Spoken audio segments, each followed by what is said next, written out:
Okay, you're live. Okay.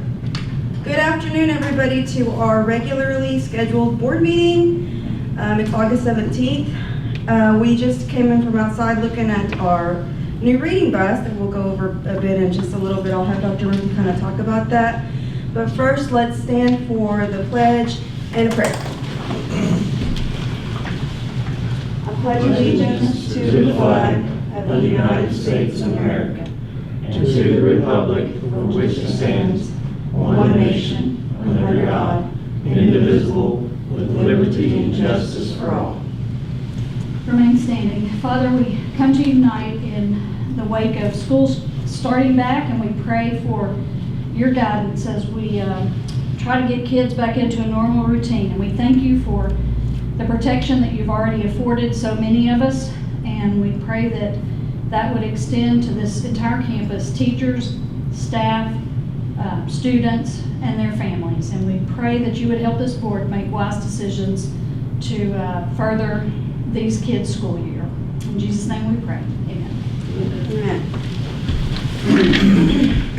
Dr. Murphy, do you want to talk a little bit about kind of the cover writer work that we just did?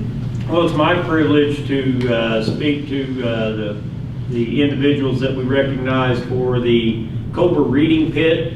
For those listening and unaware, we had a vision to provide an enhancement to our literacy program, and so if you've seen any of the pictures of the bus, it has a complete wrap on it.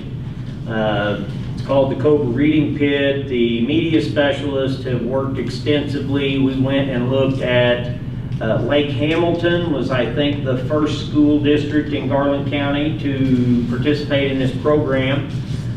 We have attempted to recognize those individuals, not to overlook others, but we feel like these individuals definitely provided either money or a lot of time to support the program. Our intention, when we get back to a point of normal, is this could be something we could take out into our community and allow for students to pick up books every couple of weeks, drop back off, just have a scheduled routine where we take this out into the community. We use it as a tool to promote literacy and also to promote reading. Inside the bus is cabinetry with, I think, over 4,000 selections currently, and we're going to continue to allow that to grow. The uniqueness of this program outside of a regular school book checkout is we intend to not just give books away, but we won't keep track of them in the same manner. We will continue to support donations. If Cindy checks out a book and they end up keeping that book, we're not going to chase Cindy down to recover that book. This is outside of our normal program of literacy. It's used in the summertime, and so we just are putting stickers on all of these books indicating Cobra Reading Pit and then handing those out to community members. Of course, this is our first year to do it. The bus is just starting, so really we'll use it if given the opportunity to have a literacy carnival in the spring. If COVID ends, other venues it could be used, and then we'll use it next summer in that same regard. We plan on possibly parking it down here near the entrance as we open school and kind of use it as a highlight for promoting literacy.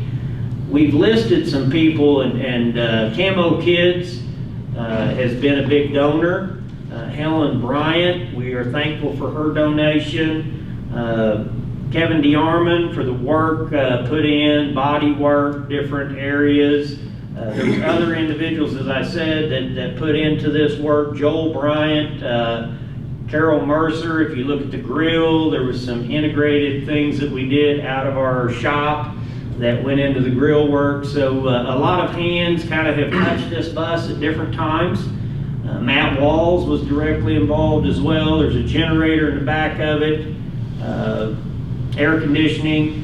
Our media specialist, Ginger Murphy at the high school, Rhonda Hughes at the middle school, and Wendy Burfine. We recognized all of those individuals tonight, and so we've kind of unveiled this and look forward to using it to serve the community in the future. So that's what I have to share as far as Cobra Prides tonight. It's unfortunate because of the social distancing. We kind of had to conduct that activity outside, and we're kind of sharing with you that activity inside this evening. But overall, just so the board is aware, between the entities of donation, between the grant writing, the media specialist, the Camo Kids donation, and Helen Bryant's donation, we garnered $34,000 towards the expenses incurred with the end product that you guys saw a picture of. So we're very proud of everyone's interest and more importantly, the potential interest we create moving forward. So that's kind of a summary. Yeah, that's awesome. Thank you for that. It was very, Sure. very nice. Yeah. Very well done. So we'll move on to our consent agenda items that we've all had a chance to look at.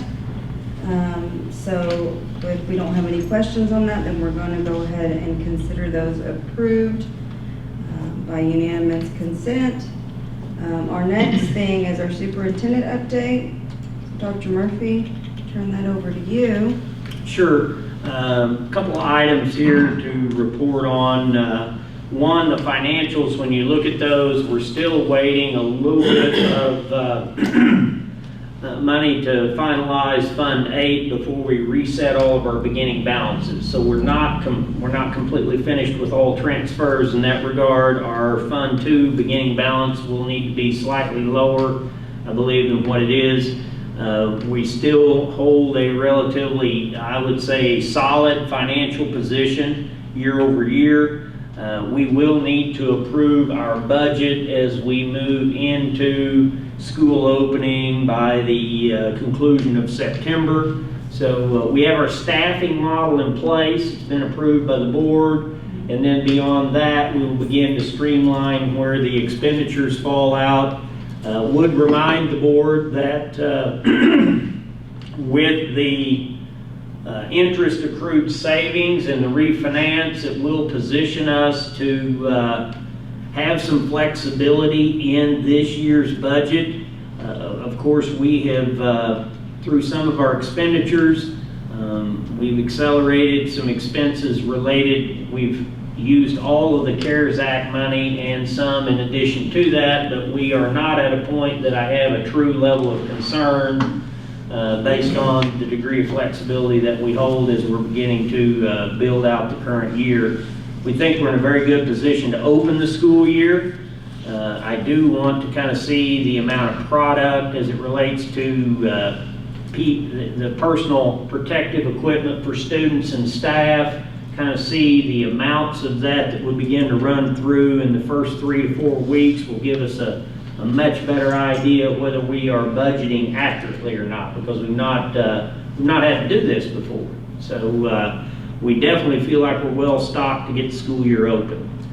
Other areas that I would mention is before I turn it over to athletic event operational standards, we've had an incident that I posted in our live feed where we've had employees with a new test positive.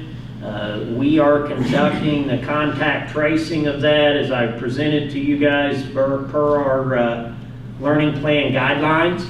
And so in that context, there is several employees as well as students that are currently in a form of a self-quarantine. So we're having to make some modifications to the opening of the school year in our staffing model based on a total, I believe, is it 7 total employees that will not be available on day 1 of the school year. Not all of them are inherently ill, but they are being required to self-quarantine for a 14-day period of time, which from the point of this event, we feel like the majority, if not all of those individuals would be able to return on Wednesday the 26th. So I wanted to make you aware of that event. And it's directly affected our football programming. Tonight we had a benefit game that was scheduled after this meeting that's been postponed, canceled, hasn't it, Coach? And along with that, other related activities. I did want to go ahead and make a comment related to item B, which is athletic event operational standards. We will really, having a home event will look different this year.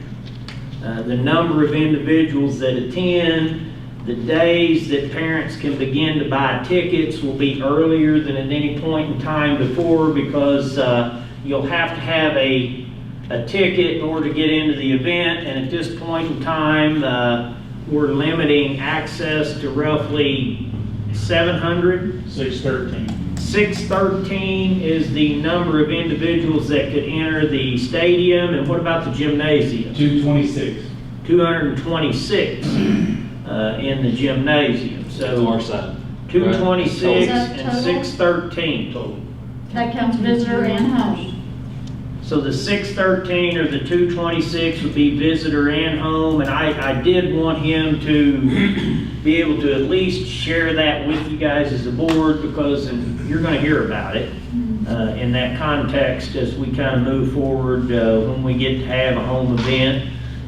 Do you want to add anything to what you think that process will look like in terms of obtaining a ticket, or is that all still being worked out? We're still working on it. Okay, and that's what I thought, that's where you're at, so that's where we will leave it, and we'll just share with the community at large that if you are very interested, we're going to give parents the first opportunity of attendance, and then we will work from there to engage the community into that process. Do look for possibly pre-purchasing as a way to access those tickets as we move towards home events that you're interested in. And so, When do we think our first home event will occur? well, scheduling wise, at this point in time, which game would that be? Monday, we host Hot Springs in volleyball Okay, at 5 o'clock. It's Okay. on the schedule for 4:30, but we're moving it to 5 because school chaos after parking and all that stuff, so. So does the number that you gave include the players? No, ma'am. It's people coming in, like Yes. visitors, spectators? Okay. it's spectators only. That includes, on the field, that includes 50 people can stand on the fence, 50. Oh, wow, okay. Okay, and so, and that's including the bandstand area, that's 42 people can fit in the band area. We're gonna use that for spectators. The band will sit in the back of the end zone, Okay. in chairs. Because That's they a- gotta be social distance a lot more than most people. And then that's a very good question, because we'll have to have a certain number of employees to administer the game. The coaches, the players, game administration, ticket takers, all of those individuals do not count in this number. This is the spectators only. So, but that's a very good question in that regard. So, and we did submit our plan initially, and we've since received information that we do not have to submit these plans each time. We've just submitted it one time and we're good. Wow, that's a lot.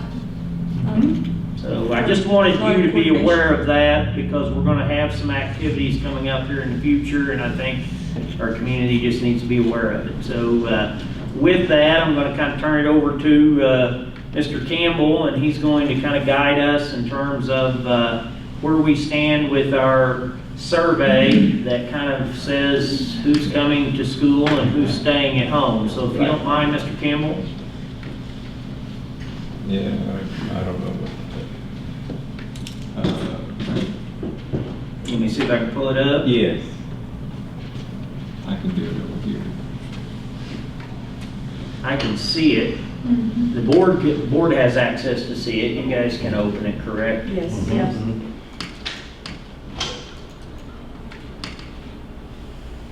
You can make it a little bit bigger. Can you see it at all? Do you want to explain it? You want me to Yeah, make it? I've got you. I'm just trying to. You're trying to see get if it I where can- the public can see it. Yeah. So I'm gonna take the screen here.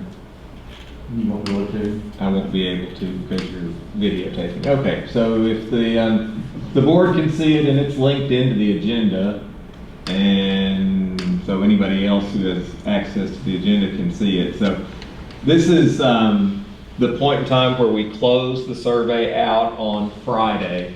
We had left it open till that point in time, but the principals were working at that point with the people who had inputted their choice up to that time. And so from this point forward, if anybody makes a choice or changes their mind, they need to contact the building directly. But this was with 1,015 responses. And so I shared just basically two slides with you. Are you comfortable with your child wearing a mask on campus when social distancing is not possible? We ended up at 87.2. Primary transportation car rider, 52.2% of the time. That's AM and PM.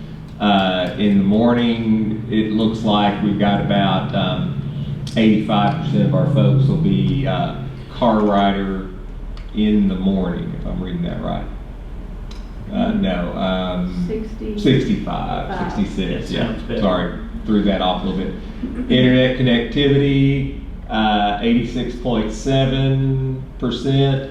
And then if you look down the internet provider, you see that 12.8% have none. And then you look down a little further, I'm sorry, and yeah, so let's see, that is it's not live here. The 12.8 is cell service only. So Yes. you look up above, we have 13.3 with none, and then of those who do, 12.8, it's cell service only. So about 25% of our folks have nothing, or they're relying on a cell phone. Yeah. And it didn't get copied into here, but where we settled out was about 70% of our students of these that answered at that point in time were going to return to campus, and about 30% of our students were going to attend school remotely. If you page down, it is on the second page. What would have been, Oh, yeah, I'm sorry. Mr. Campbell, what Yeah. would have been in perfect world if we'd have had every response? What would our number? We're 1335 or okay. so we ended up. That's a good response. It was a real good response rate. There were some duplicates. There were some folks who put multiple children on one line, one response. So we feel like it was a pretty solid number. But when you take out the duplicates, but you add in the ones who had more than one child per response, so felt pretty good about that.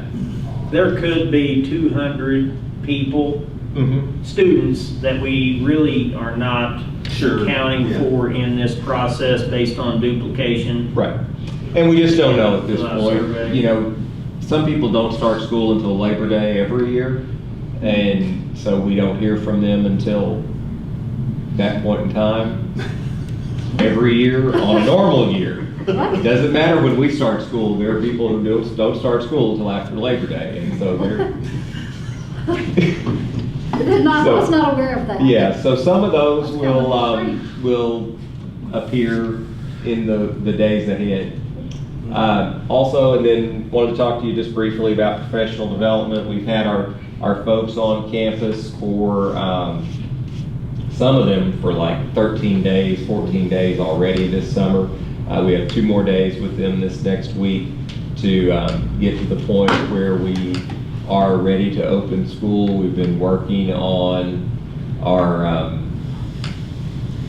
digital curriculum and this blended digital curriculum, and they've been working in their the platforms that they're going to be using with their students and parents. The elementary using the Seesaw platform, and the middle school and high school using the Google Classroom. So our folks have also done almost all of them have completed their human trafficking professional development that is required by the state this year. That was our required professional development. We've had them doing that on their in-between times, getting that. So almost all of them have finished that. And then when we get down to item 4, we'll talk about the Ready for Learning plan. That's really where our focus has been for the last couple of months. So, do you have anything to add here, Tom? No, specifically. I think something I would add at this point in time, based on our employees, for clarity's sake, the way we are planning to deliver services to virtual students in kindergarten through grade 4 will be an assigned virtual homeroom teacher. So because they are a homeroom, if you two sign up a virtual 3rd grader or 2nd grader in that regard, they would be assigned a teacher, and that teacher would teach all content areas. When you get to grade 5 and above, in the scheduling process, you have multiple teachers. And so in the process from 5th grade through 12th grade, our teachers will all share in developing a digital framework of plans. They're going to teach on site, that they're going to address the individual questions of virtual students in grades 5 through 12. And we do not have designated virtual teachers in those areas. And the reason I say that is you are going to hear people talk about, my child has a virtual teacher. Why doesn't your child have a virtual teacher? And it's based on grade level. So it's K through 4, a single teacher. 5 through 12, there'll be more than one teacher assigned to teach virtual content. And I think that's very important for you to be aware of. That's our plan as to how we're starting. Right, sir? And that's kind of a variation on where we were to begin with. All of our teachers have to be prepared to be virtual teachers should the whole place be closed down. Right.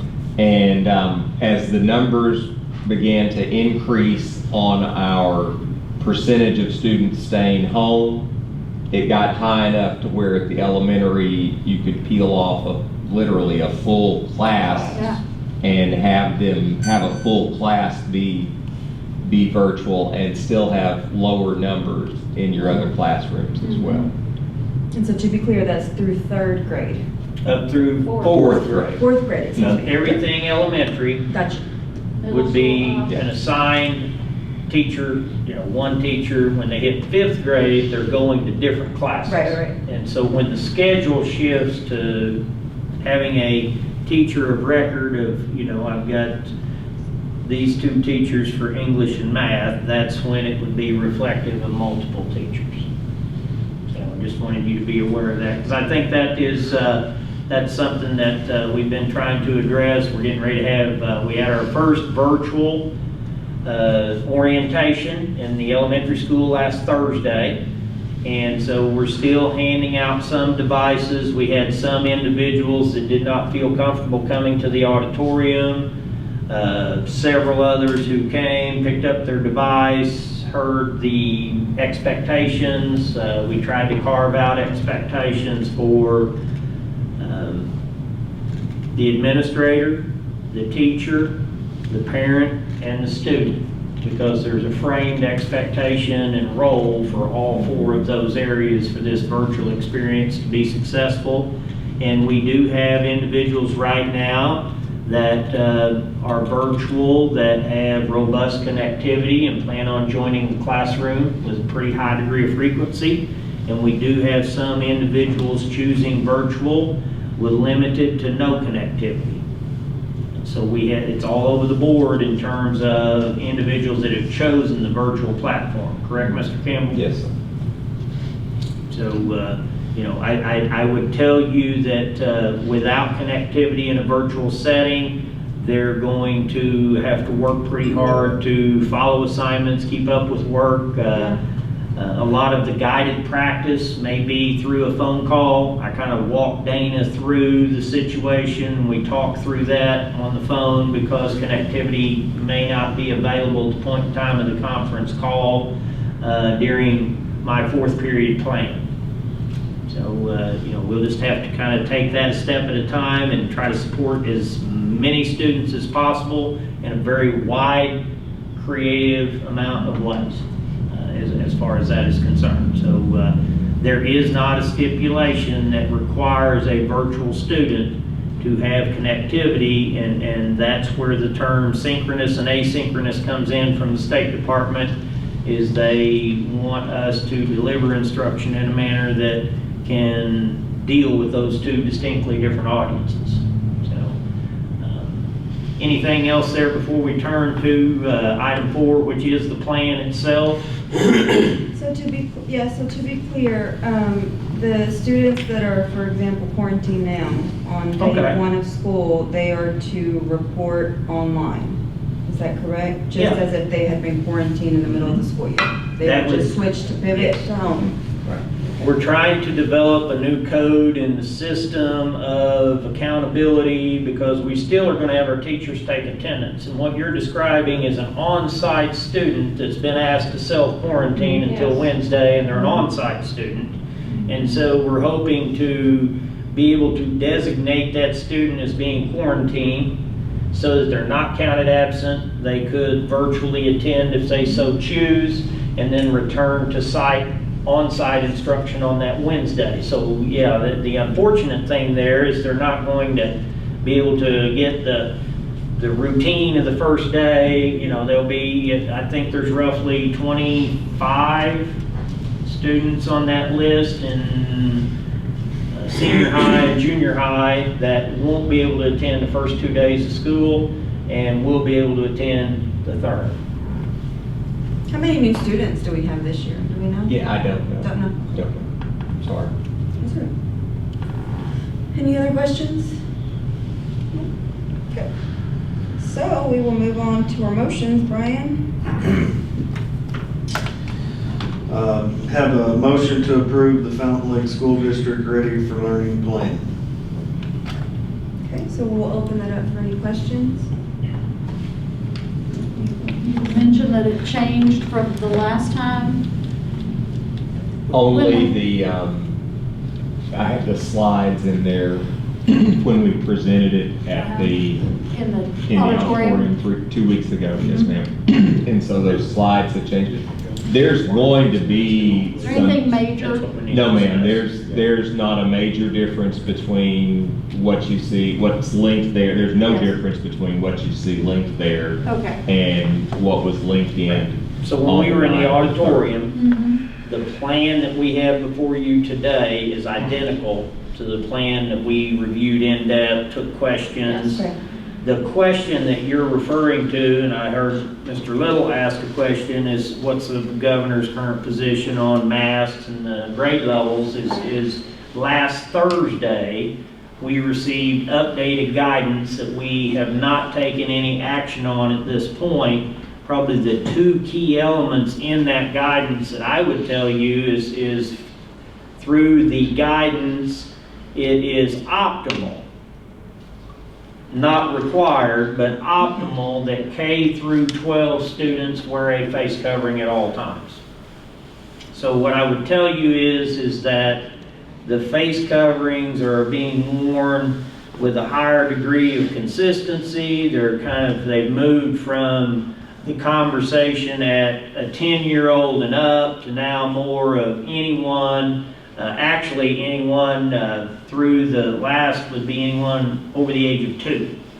And so in that context, I think where we are currently remains to be highly encouraging everyone to wear a face covering K through 12. If they choose not to, then we're going to try to educate the group. It does not mean that we can't come back to you at a later point if we feel like that we can, or if we feel like it's too inconsistent in the implementation, because I will tell you one of the things that we're going to contend with is that kid in the 4th grade or not? How many times are we going to hear that question? I think that, and it's a relevant question for anyone attempting to supervise. How do they determine whether the child should be wearing the face covering or not based on maturity of the child, age, size of the child? Yeah. We will know all those things when they get to the homeroom location, but when they're moving, it'll be very difficult to monitor those younger children who maybe should be wearing a face covering versus a K through 12 approach. When you're moving, you're masking, and we do that as a system because that's really kind of where we're going to start the educational process. Is we do believe inherently when we're moving, we're masking, and because we don't know who's just around the corner and who we're going to bump into. our hallway sizes, trying to move students throughout. We've had discussions around a lot of those logistics. We can probably give you some details this evening in the logistical element if we want to have that conversation. And I think it might behoove us to cover some ground there as it relates to when kids arrive, when buses arrive, because we did not have that hammered out at our last meeting. We do feel like that the plan itself needs to be approved to the Board of Education based on the degree of, for consistency's sake, in the event that we do have to end fourth grade, you're approving and allowing for us to implement that any person, if they don't have medical rationale for not wearing a face covering, or there's not an exemption to that for some reason, they're going to be required to wear it at that age and above. The other thing that kind of surprised us with the new information that came out last Thursday, here again, first opportunity I got eyes on it was roughly at 5 o'clock Thursday evening, is the intentionality of taking a temperature of every child prior to entering a building. And so at this point in time, logistically, we don't have a plan for that. We've had real conversations around that, but at this point in time, we're asking all parents to keep their kids at home if they're not feeling well and take their temperature on a daily basis before sending them. We do have scanners, just like we have this one in the lobby, for any visitors coming in that would be required as they check in to check temps. Our employees will go through those scanners on a daily basis, but right now our students are not. So that's, if there's two things out there that you need to be aware of as a board, that's the two topics that I think we will continue to have to process as we move our Ready for Learning plan into motion that we observed in the new criterion. And this was kind of a shift from the Pediatrics Association, Arkansas Children's Hospital, and other entities. And it is a document that's available online that everyone has access to. So what would you want to add specifically to our plan in comparison to the new guidance? Mr. Campbell? Yes. In terms of the new guidance, if you read the initial portion, it says parents should take temperatures at home. We held off on taking temperatures because we can't take temperatures of our bus riders and leave them at a bus stop. We've talked about that. We would have to bring them regardless of whether they had a temperature or not if there was no one to leave them with at home. So they'd be coming anyway. Logistically, it's going to be very difficult to determine how long someone should stay home. Okay? Just contemplate this. Normally, if you have a kid and they're sick and they're running a fever, we send them home and we tell you what? Keep them home till they're fever-free for 24 hours without Tylenol. Right, okay? Well, now we're in a pandemic, and if you have a fever, that's a symptom. And so at what point are we able to turn the corner and say, okay, come on back if you've been fever-free? And, and we're going to let you come back. If you have another symptom, we're going to have to turn around and send you home again. So it's going to be a very difficult... And a lot of that will be discretionary on our nursing staff because we're going to experience symptoms that warrant sending a child home where before we may have allowed them to return to class. Yes. Right.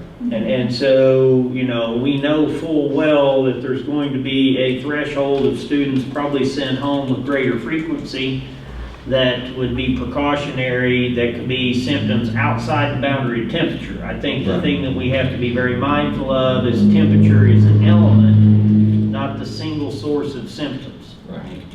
Because there are situations where other symptoms are, even in our test positive with employees, we had other related symptoms with no sign of a temperature. Yeah. So the temperature threshold is not the the only thing that's Right. going to catch anything that's COVID related. So so, and that was kind of our position. I just bring that to your attention because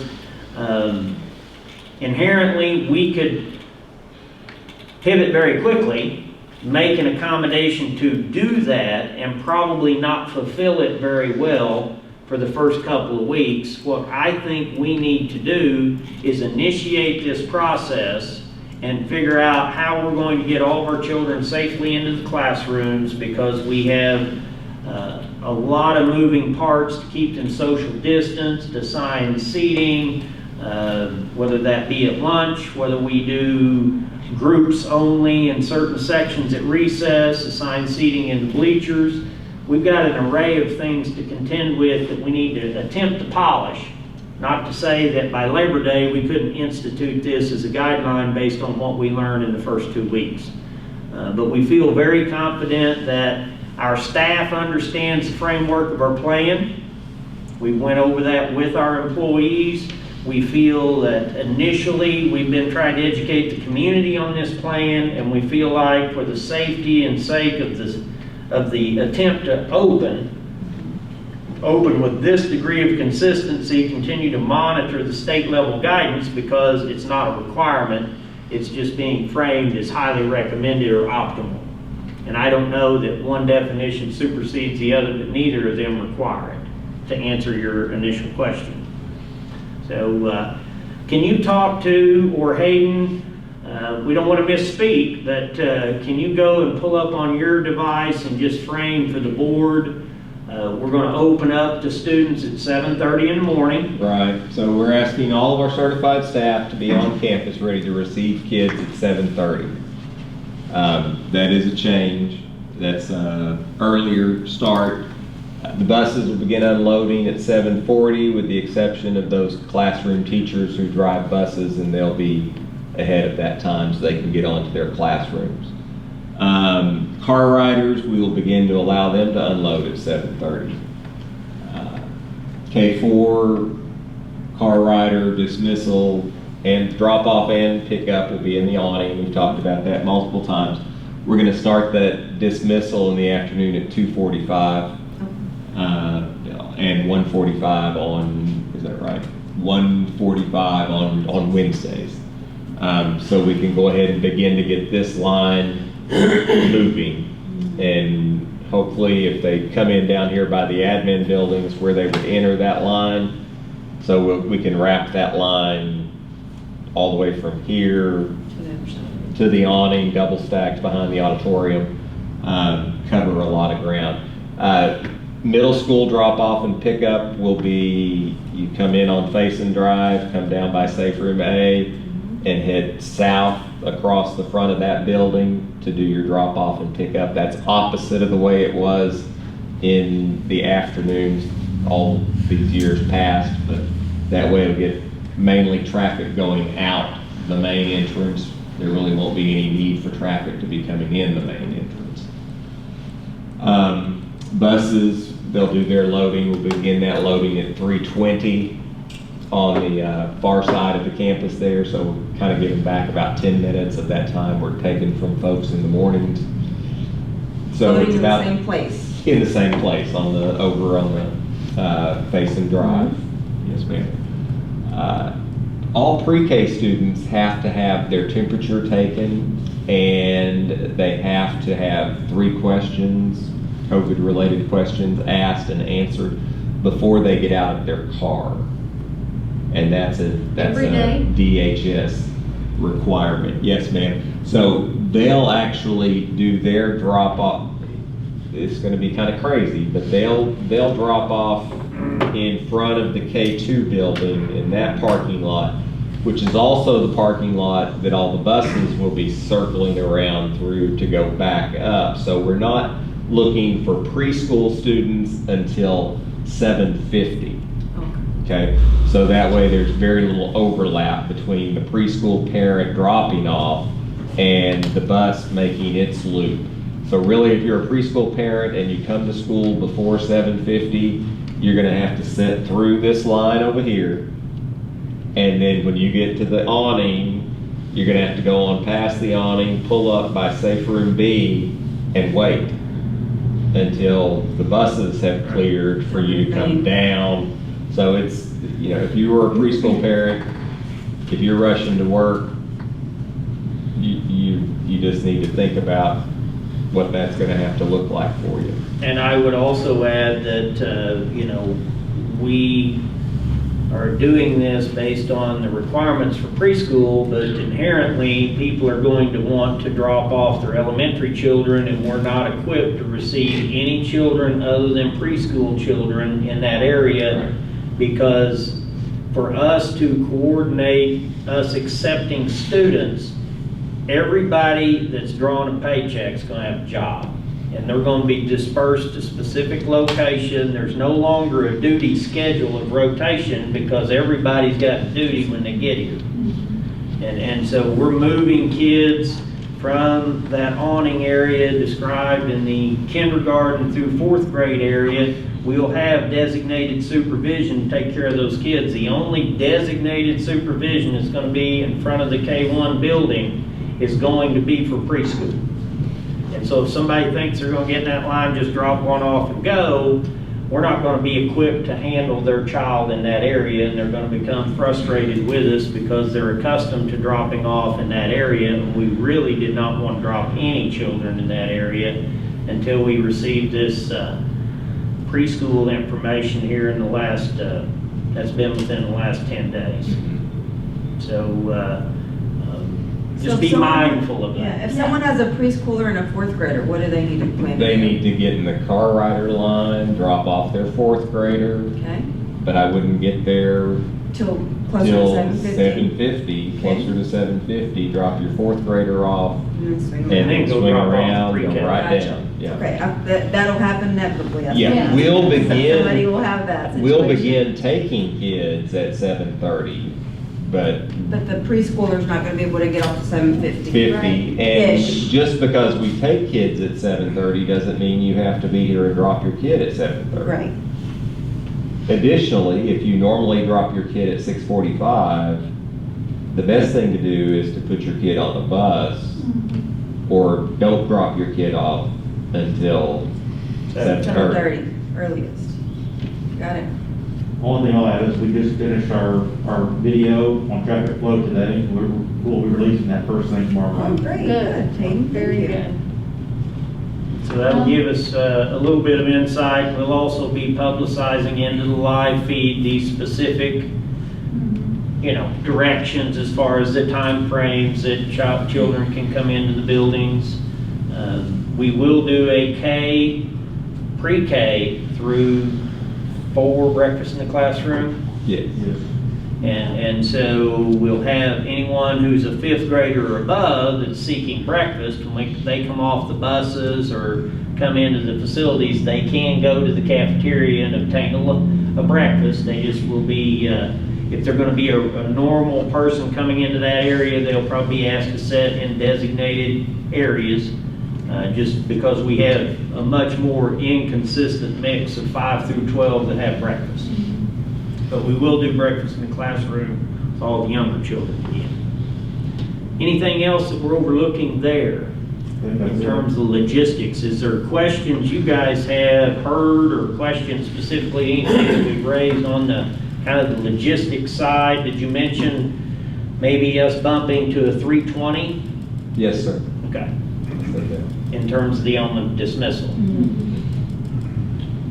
I appreciate y'all working so hard to get this done, because it could change at a moment's notice. So I know y'all have worked really hard at this. So even though we're asking you to approve it, Yeah, that still doesn't carve it in stone. Yeah. Okay? No. It's still subject We have to change. start somewhere. so, And it really gives us a framework of authorization that you've not only received and discussed and been a part of this, but, you know, it authorizes us to go ahead and try to do the best we can to implement the current plan. yes. Knowing full well that we may have to be modifying that plan prior to even bringing it back to the board. The waivers that you gave us back in May and June have given us through executive order, when they tell us that we have to do something different, such as if face coverings become mandatory tomorrow after we've had a meeting tonight, it will not force us to reconvene in a timely fashion prior to the opening, as long as we're working within the guidelines of the state recommendations. Anything else? One other question while we're talking about back to school, all the construction pipes, water pipes, do they have a timeline to get that all out of here? Well, we've been given a few different timelines. We feel like they're making some headway. To address your question, from the admin building all the way to Faison, at least all that water line's in the ground. So everything you're seeing on the surface back towards the gym is going into the hillside here, going towards the creek on the OA Wind property. We do feel like, weather permitting, I think we got a decent weather week, and they were working here again today. I do believe they'll have that done prior to the first day of school. You know, inherently, I just hope that they're not blocking a lane. We've got to work closely with them, because we're going to need all of this egress here at the admin building to get traffic into the campus. If you watch our traffic flow, our objective is to get all the cars off the highway. Now, that objective may put our parents waiting in line within a parking lot, moving slowly, but we feel like that is safer than us blocking the state highway and people trying to go around other vehicles on the state highway. So we're doing everything we can to get all the cars into the parking lot, stack them into the lots. Staggering the pickup of the elementary we think will be beneficial. So we're trying to implement some strategies to keep cars from stacking out onto the highway, and we're not permitting this year. You noticed on the entrance point, we're not taking that immediate hard right turn or trying to come up the hill and the cars get backed out on the highway. We're trying to come in from the ends of the campus and come out through the middle of the campus. It may create some delays for those trying to exit, but inherently, you know, that at least keeps everyone off the highway, and we think creates a safer environment. Thank you. Stay tuned to utility relocates and whatever's coming next throughout the fall and the winter. Yeah. All right, does anybody else have any other questions? All right, so the motion is to approve the Fountain Lake School District Ready for Learning Plan. All in favor say aye. Aye. All opposed say aye. Okay, motion carries 5-0. Next up, motion to approve the attached Scenic Hill solar contract.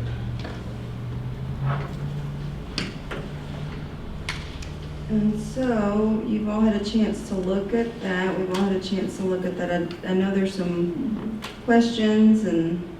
Can I start with a question? Absolutely. On the, just so I'm clear, we have to purchase all the electricity that's produced by the solar panels.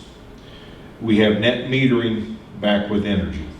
And there's where we should be kind of hold harmless, is what I'm assuming. Save money. Save money is that, because if we produce more than we consume, we're going to sell it back to energy for credits or whatever. Yes, sir. More specifically, in the unlikely event that the power plant produces more electricity than the school district consumes, you would carry those credits forward to a future year. So we've sized the power plant so that it is less than 100% of your load in a typical year. But if there was an extraordinarily sunny year and you generated more electricity than you used, you'd simply carry those credits forward. Okay. Thank you. So there was a question that I had regarding, just for clarity, on the, let's answer two questions. Kilowatt usage currently. If we have X in kilowatt usage on the year currently, and we continue to take measures, say we close a building or eliminate a building, Right. and our overall kilowatt usage is then reduced.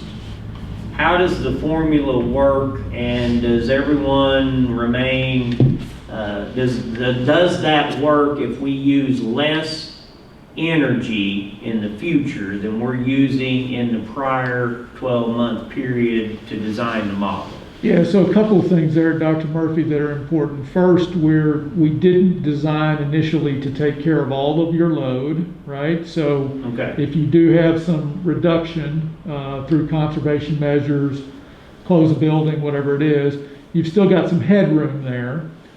So that's one part of the answer. The second part of the answer is these solar modules, performance degrades over time, and they all do, and typically they degrade by about 0.5% per year. So at the end of a 30-year period, they'll be producing about 85% of when we started.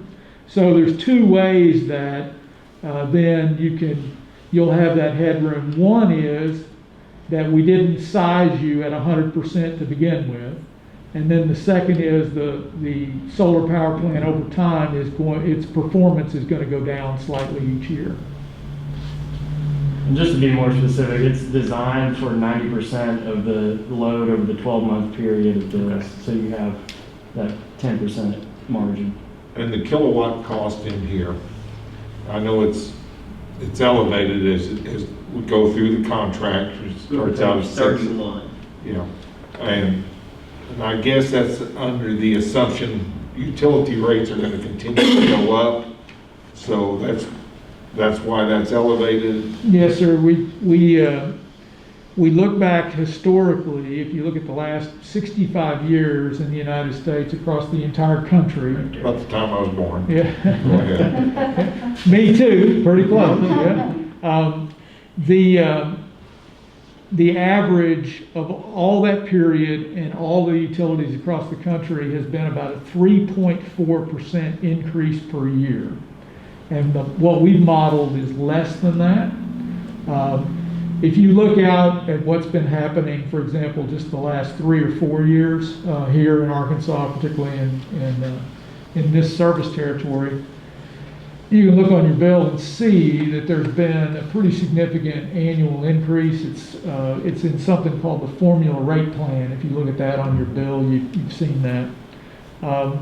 So that's basically what's going to happen here is you start out saving. There's a projection of utility cost rise, and our increase should be, well, certainly it's less than historical averages, and we believe it'll be less than the utility increase. And out of curiosity, and I'm not an energy customer, so is this about what we pay in energy now per kilowatt? I think it Because was right now it's showing in 21 we'll pay 6 cents, 22, 0.0625, 23, But how does that compare to what we're paying in energy? You're paying significantly, that is significantly less than what Entergy is currently charging you. Okay. Yeah. We can get that for you, Mr. Little, the exact breakdown, but. I'm sure Hayden could too, but Bill, Yeah. I'm just curious because I'm not an energy customer. Yes, sir.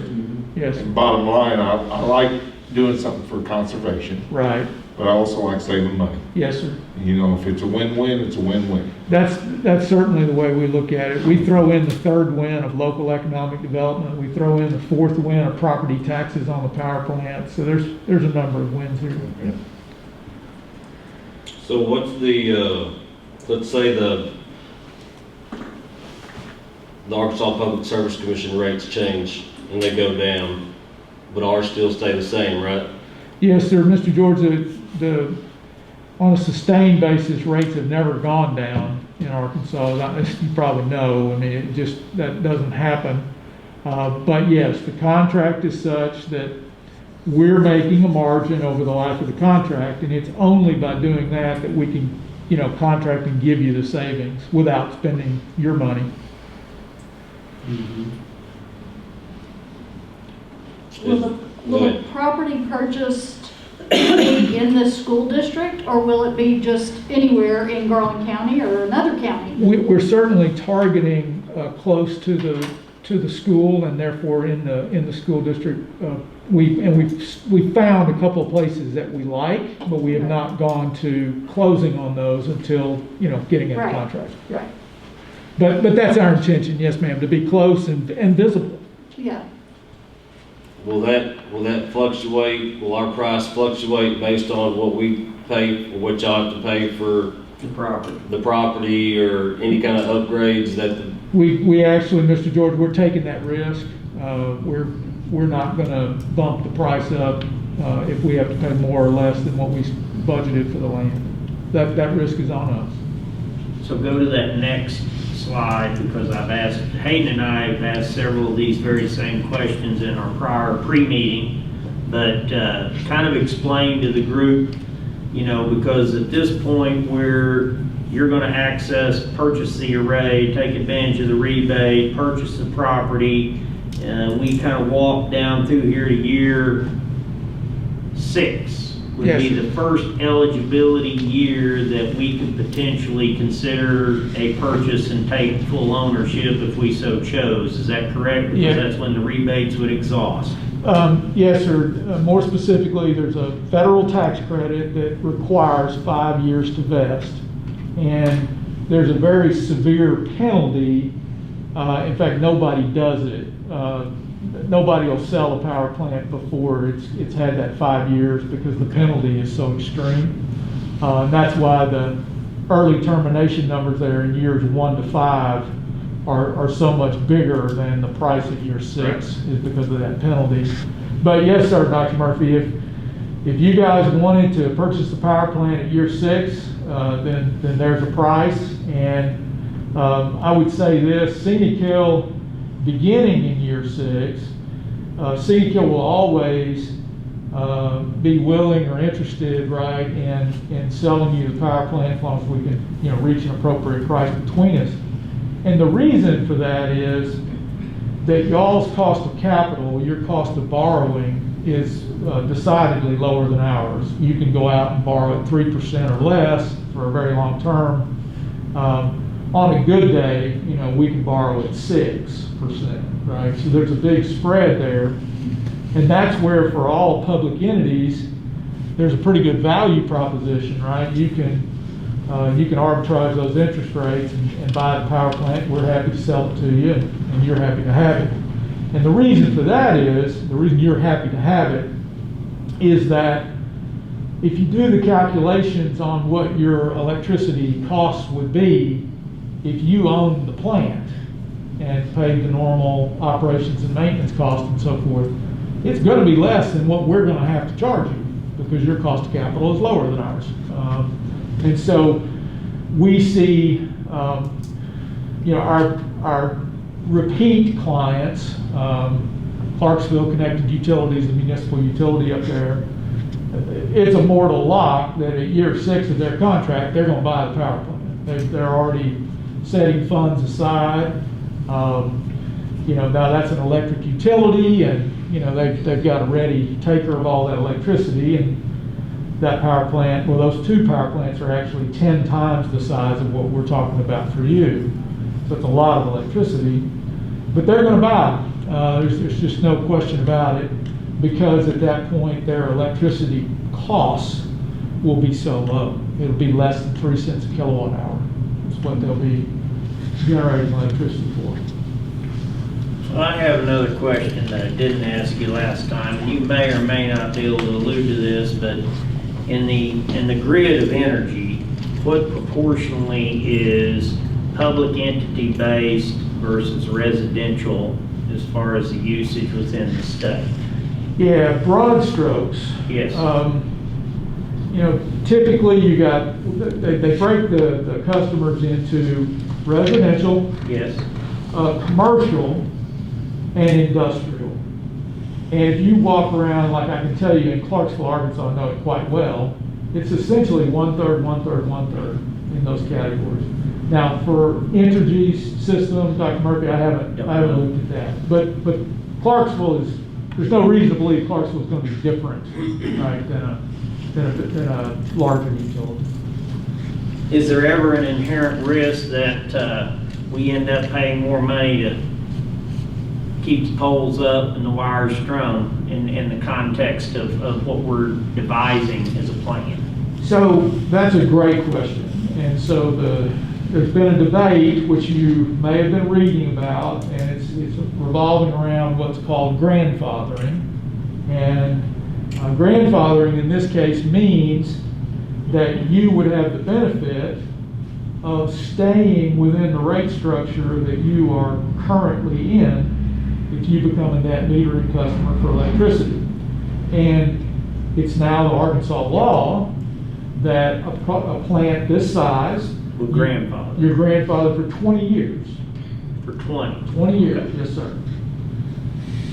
And that, of course, is plenty of time for this to be, you know, a very good economic proposition for the school district. And y'all own all the tax attributes and the environmental attributes, is that right? We actually, Mr. George, you will own the environmental attributes.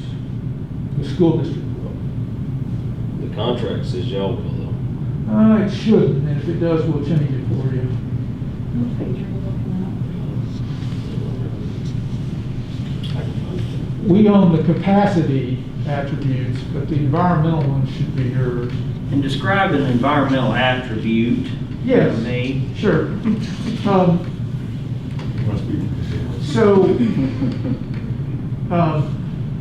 in certain states, they have a requirement that a certain percentage of their electricity generation be renewable.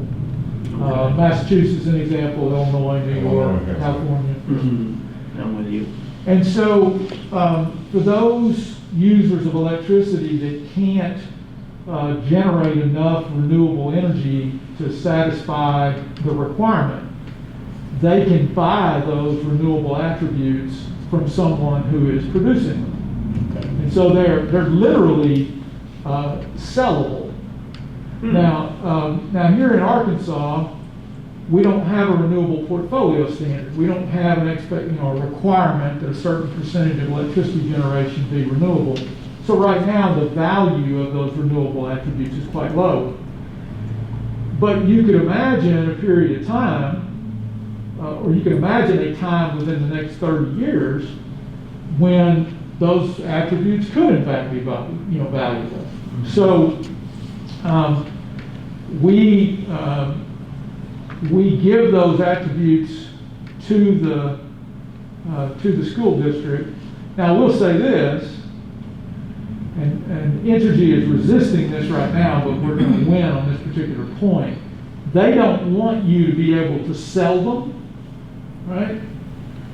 But we're arguing on your behalf that it's your property and you'll be able to do whatever you want to do with it. And so if we win, those attributes could be something that you could sell. I'm not saying you should, I'm just saying under our thinking, you could. And if it was ever something, if there was ever a change in Arkansas or a change nationally where there was a requirement for more and more renewable energy, they could have a monetary value, which would save you even more money. And we're locked in this thing for 28 years. At year 10, we decide it's not gonna work out. It was like, I mean, there's a termination There's process. a termination fee, 1 right. point something million at 10 years. Correct. Now, is that the, And then we would own the array. is that Any the purchase land price at that associated point? We with would own it, but I we'd see be it's up, it'd early be up to us to termination, but is that maintain it, also maintain it. like the Anything with- buyout? Right.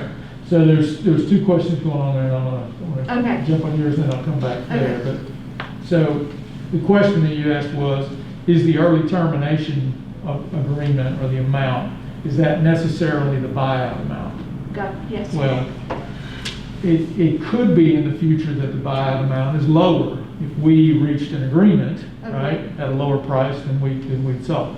If, on the other hand, you decided we want it, right, and we weren't ready to sell at that price or whatever, you'll always know that the early termination amount is a price that you could exercise. And then would we own it Yeah, if we early terminated? yeah. Yeah, We we would get, own- but we would then be responsible for the maintenance of the array Right. and the running of the array, and probably, I mean, Right, there would right. be a cost for us to run it versus them, but then we would have the property. As a part of my conversations with them, is I've really been asking them for look for relevant locations for potential future ownership. And so when you look at property, the purchase of the first, we're looking for what, a minimum of 8 acres. Yes, sir.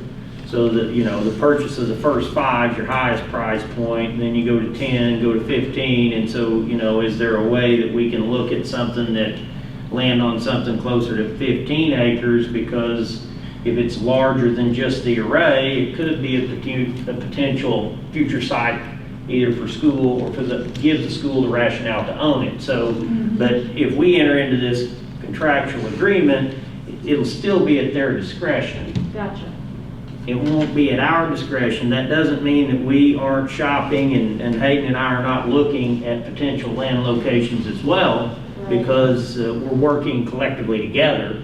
But they'll have the final choice in the parcel of selection. But I will tell you, one of the things that we looked at very early on is there is a requirement for this property to have a certain, Ryan, and you and I talked about this initially, in relationship to a substation. That's right. Because there can't be an undue cost to Entergy if we can't get this power onto the grid. So do you want to kind of explain that a little bit, please, Bill? You bet. So the easiest way to explain it is to understand that if you start at a substation, that there's a tremendous amount of electricity coming off of the circuits at the substation. But the further you get from the substation, there's less and less load, electrical load remaining on the circuit.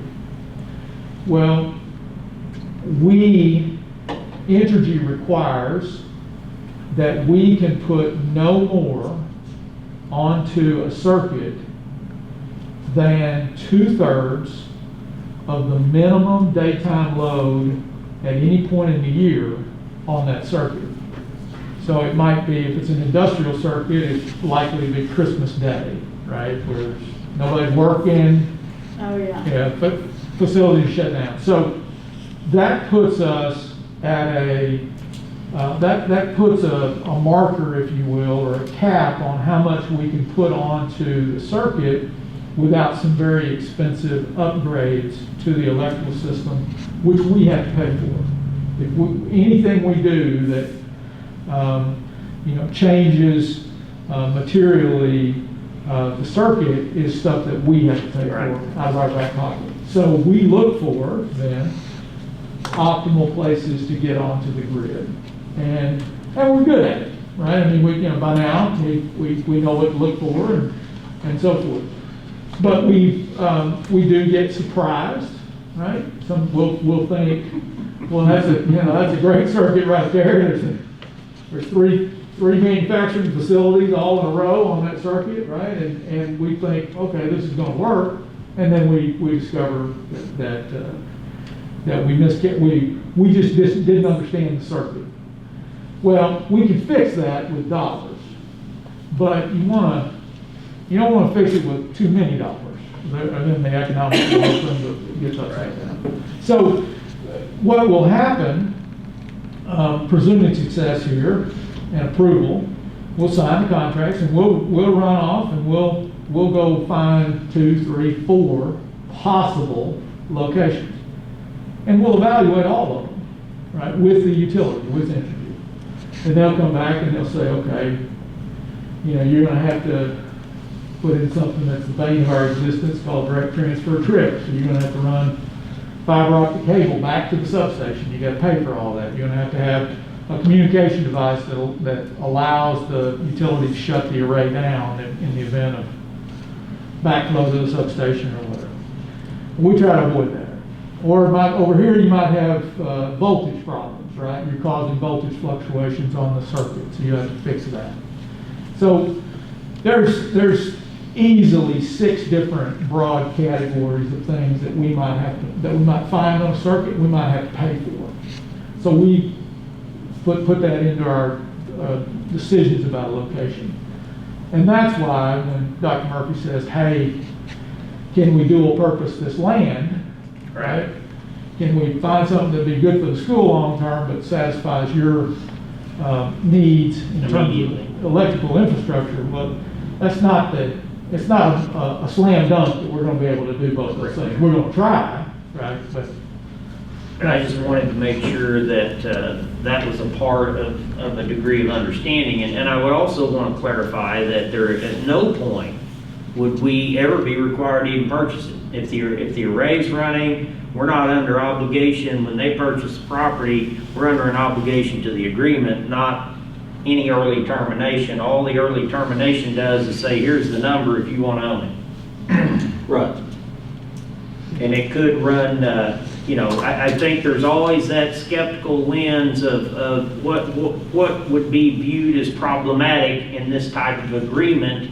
Where could things go wrong, and what degree of liability does the district assume is always an underlying, when you're trying to calculate energy consumption, the rate analysis, and you're valuing land and building out the array and the window of time. Inherently, our public, somewhere along the way, may not understand is this smoking mirrors, quite frankly, and we can't really truly see what's in front of us or behind us. Right. And so I do want that addressed for the public's sake, even, there may be true skepticism that remains in the room. I haven't truly sensed it, but I do want to at least publicly discuss that. Sure. Let me hit some of that, but before I do, I see you've got the environmental attributes of I see it there. Yeah, so Mr. Dorzat, those go to you.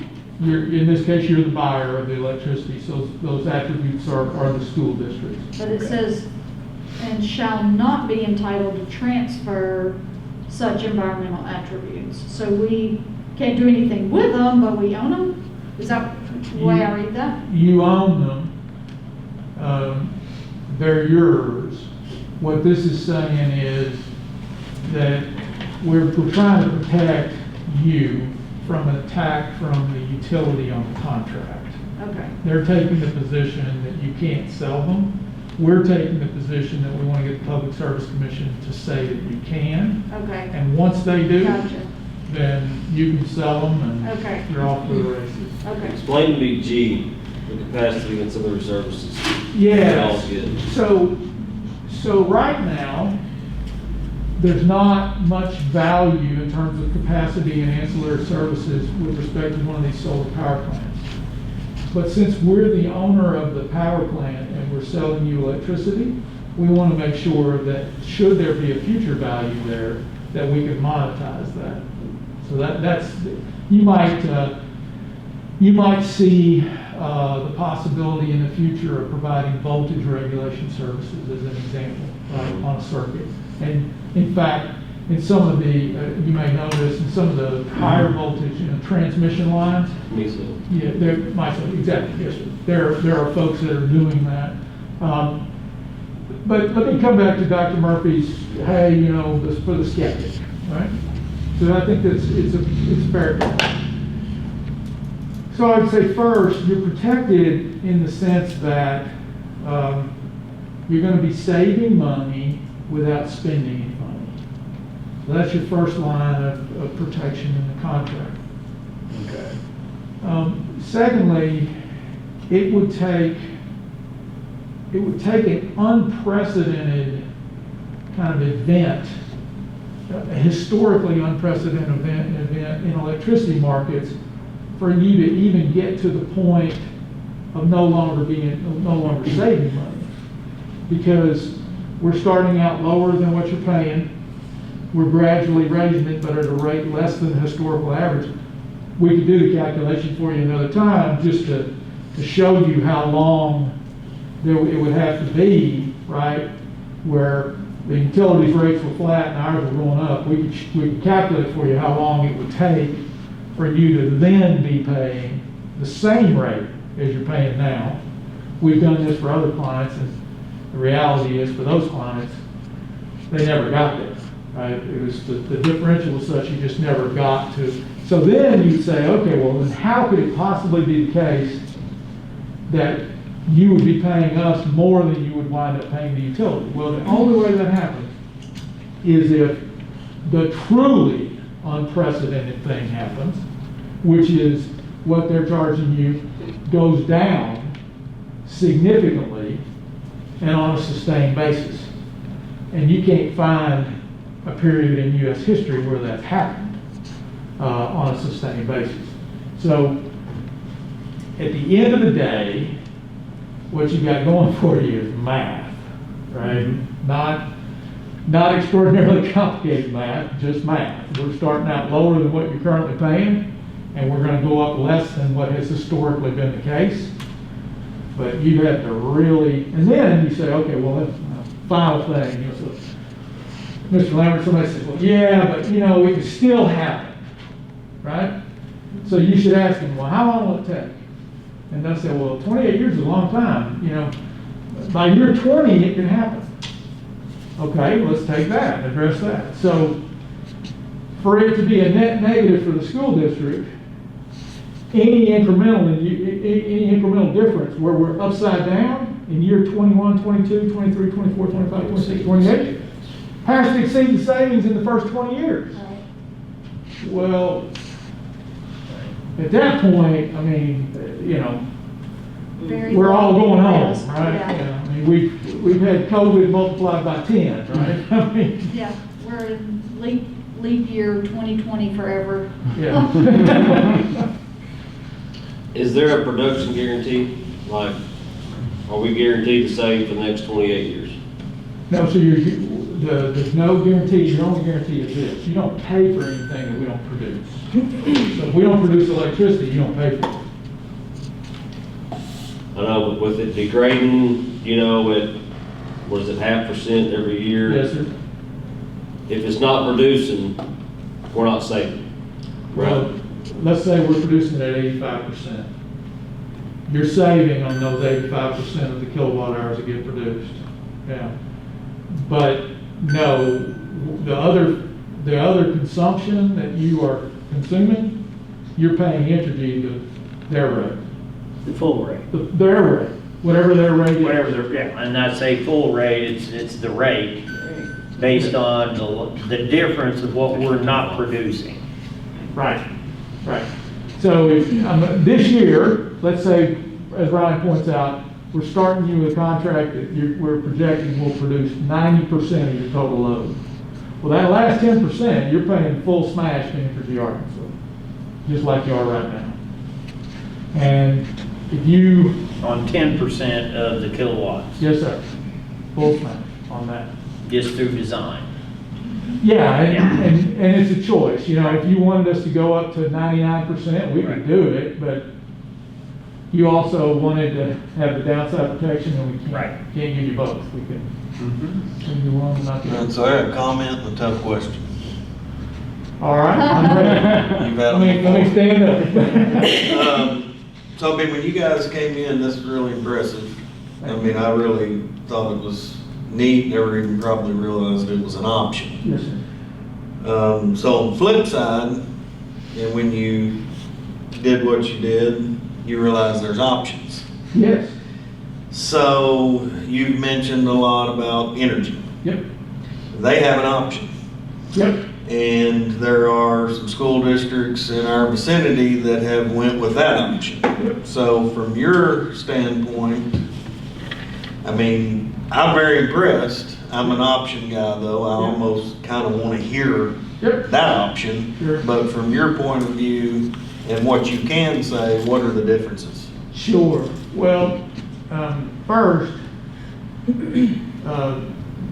well, I can tell you multiple things that are different. First, if you buy from Entergy, you're not going to be buying it locally. You're going to be buying it from the facility outside of Stuttgart. Second, their project has not been approved. They've been telling everybody for 2 years it's going to be approved. It's not approved. You can look at the Arkansas Public Service Commission website. They've tried 3 times. They've been denied twice. They're going to, they're trying again. So would this be the reason these schools are on the list? Yes. Yes. So they're on the list when approved. When it is approved, then they can be approved. Yes, sir, but several things. First, they've been approved for a limited amount, far less than they asked for, and they say far less than they have customers notionally expressing intent. Fourth, what everybody signed up for was kind of a free pass. You can sign up for a year, and if you don't like it, you can exit. That's not what the PSC is telling them that they will ever approve. If you sign up, you're signing up for the length of the power purchase agreement that remains on the Stuttgart facility, which is owned by NextEra, which sells the power to Entergy Arkansas, and then they resell it. So you're not going to have the option that they touted. It's I think it's 18-year. 18 years remaining, yes, sir, that's right. Fourth, nobody yet has been able to tell me what price that they're actually going to pay. I know what the base price is, but there's riders and taxes, demand charges, and everything else. I already mentioned it's not going to be here. You're going to get a share of something that's already built in Stuttgart, Arkansas. So you can forget about the local property taxes. Well, surely they're got to be advertising something to get a school to sign up when it comes to rate. What are they saying? Well, this is yeah, they did. But what they said is not going to be approved. Their promise, what are they saying? That they're going to lower the rates? They are saying they're going to lower the rate, but they've never showed, to my knowledge, they've never shown anybody the actual calculation. So they have been marketing something for a year and a half that the Public Service Commission hasn't approved. And say, if you'll agree to stay with this for 18 years, Right.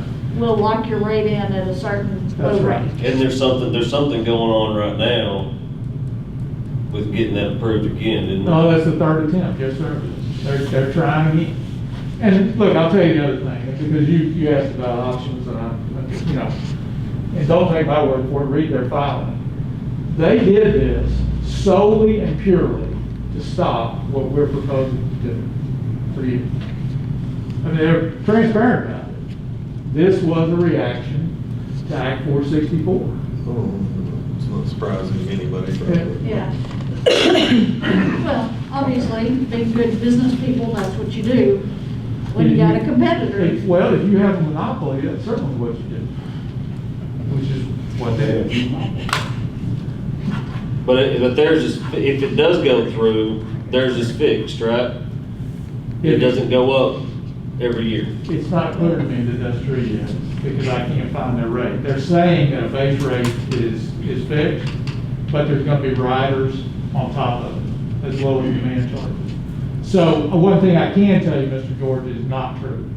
If you sign up for it, they will not be able to definitively tell you what your total electricity bill will be.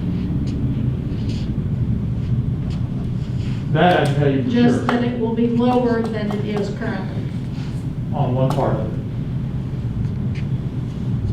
Not all of it. That what they will not do, because they can't, is tell you, here's your all-in electricity price for the next 18 years.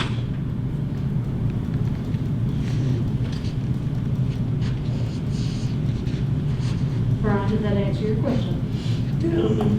And then in addition, there's no buyout for them, That's right. because you can't own something that's Don't build somebody else owns it. somebody Not a else's. chance. You're in it for 18 years, you're in it at that rate, you're in it with all the riders, you're in it with all the taxes, you have no property tax benefit. You're buying something that doesn't add anything new to Arkansas renewable energy stockpile, because it's already built, the plant's already built. My only other question is, this contract tonight is just to allow, if we approve it, is to allow you to go out and look for land. It's not, is this the commitment? This is it, yes ma'am. Okay, If okay. we do this, this would authorize us to put an array up. Gotcha. Yes. What kind of timeline, I'm just speaking, I don't know what any of them were thinking, but what kind of timeline are we on if it was tabled or not approved tonight and we kept researching? I mean, we need by the end of the year for sure, right, to capture Some kind of the tax credit. credits? Well, that's right. There's something called the investment tax credit, and it was once at 30%, and now it's at 26, and next year it'll be at 22. Right, that's the one that's 4%. So we're, if you want us to do this power plant for you with a 26% investment tax credit, yeah, clock ticking. Yeah. But we've got. But there's clock left. Sure, but not a whole lot, if you wanna, you keep in mind what we have to do in order to, in order to do this for you, we need to find the land. And then we're gonna run the studies with Entergy on the grid. We're gonna acquire the land, we're gonna engineer it, we're gonna buy the equipment. To do the tax credit, to safe harbor the tax credit, we have to be in physical possession of, The land. no, sir, of a portion of the power plant. Okay. Yeah. Okay. So- That's one other thing I was Yes, curious, where does that start? Yes, sir. And Mr. Lambert, the land, I wish the land would be something that would allow us to qualify for safe harbor, but explicitly the land does not. No. Dr. Murphy, have you put a pen and paper to this and see the approximate savings for the first year? Didn't we have it in our first? Last presentation. Mr. Little, $29,000. That's first year. And 1.9 million over the period, assuming you don't buy it. But the first year was roughly 30 grand. Roughly 30,000. Okay. Yeah, I've slept since then, so. Thank goodness, Okay. Mr. Little sold on. Because that is not in the contract. Right, it's, right, you can't promise something, right, it's an assumption. Right. Based on maximum production, sunny days, no rain. Right. Well, just average weather. Right, average weather. Okay, anybody got any other questions? If not, you ready to vote? Yes? I'd like to, well, I don't know how, I forgot how it works, but if we wanted to think about it, what's the procedure of doing that? Right now, you have a motion on the floor to approve. Right. So that would, Robert's Rules of Order, you would have to vote that one down, and then, But we have time, if we wanted to table it, that's how we would do it, right? You'd vote this down, and that would give us more time. I would think, But not much time, right? I mean, our next meeting is September. I would think if we went that route, I would want to do it by next. No, I would do it.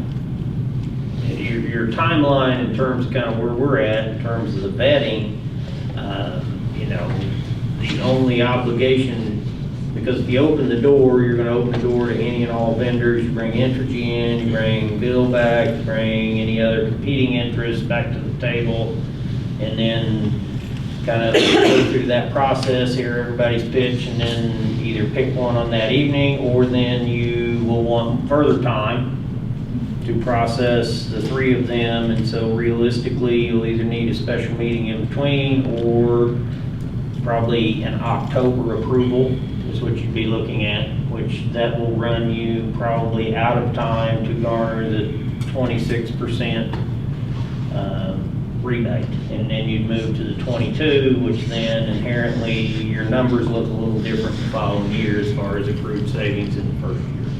I just want to make sure, instead of just looking at one, that we explore all options for a 28-year deal, was my only thing,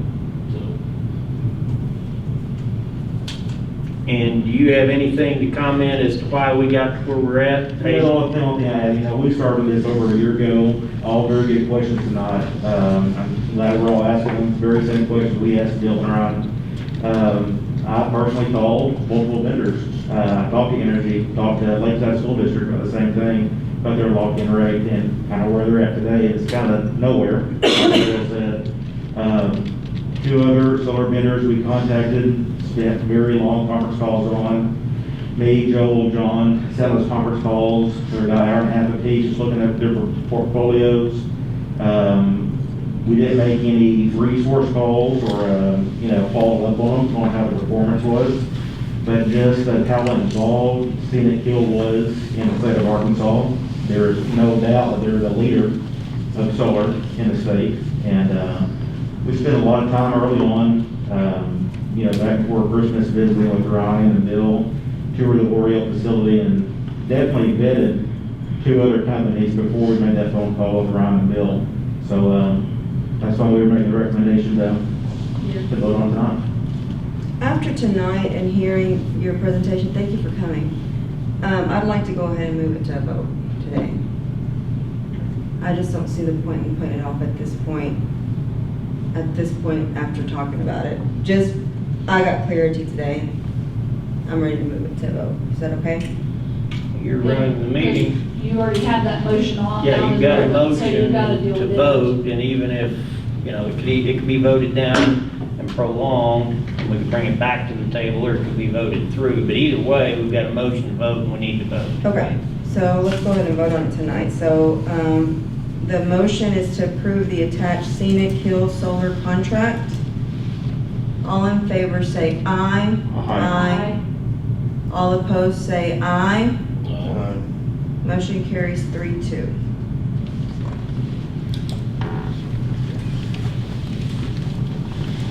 Brian, if you'll read the next one for us, so we can get on out of here. Motion to Thank y'all accept. very much. I'm so sorry And we're gonna go. Mr. Thank you, Jordan guys. And Mr. Lambert, we would be delighted to answer any remaining questions you have, and we look forward to working with y'all. Thank very Thank you. you so much. Thank you for coming. Thank you, Bill. I will take it, man. Thank you. Ryan, thank you. I appreciate it. We've got a motion to accept the letter of resignation from Lisa Watts effective the end of 2019-2020 school year. Okay, does anybody have any questions on that? Okay, motion to accept the letter of resignation from Lisa Watts effective the end of the 2019-2020 school year. All in favor say aye. Aye. All opposed say aye. Motion carries 5-0. Motion to hire the following for the correlating positions for the upcoming 2020-2021 school year. Heidi Talmadge, middle school teacher. Bridget Crooks, elementary teacher. Okay, any questions? And so what grades will those be? I do have a couple. Ms. Talmadge will be the replacement 7th grade English language arts social studies teacher for Okay. the teacher taking the leave of absence. And Ms. Crooks will be the 2nd grade teacher taking the place of the teacher taking the leave of absence. Now, the middle school teacher was only taking the first semester. We're recommending hiring her for the whole year. year? Yes, Okay. yes.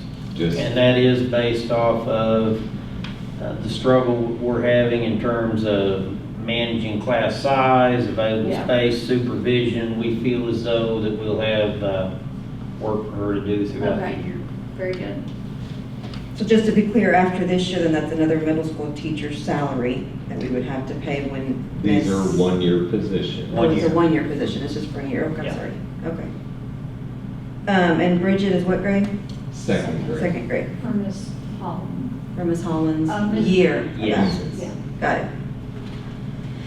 Okay, so the motion to hire the following for the correlating positions for the upcoming 2020-2021 school year. Heidi Talmadge, middle school teacher. Bridget Crooks, elementary teacher. All in favor say aye. Aye. All opposed say aye. Motion carries 5-0. And our meeting is adjourned.